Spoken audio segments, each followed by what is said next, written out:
నమస్కారం ఫ్రెండ్స్, ఎలా ఉన్నారండి? ఏం చేస్తున్నారు?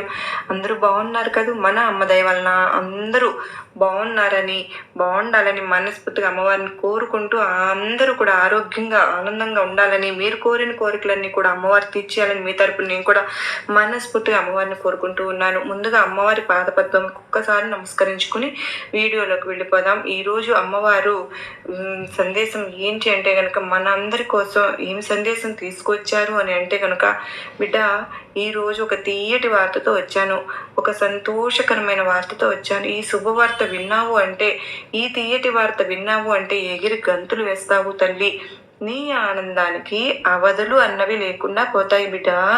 ఇన్నాళ్ళు నువ్వు పడిన కష్టం ఏదైతే ఉందో ఆ కష్టం చూసి నాకే కన్నీళ్ళు వచ్చాయమ్మా.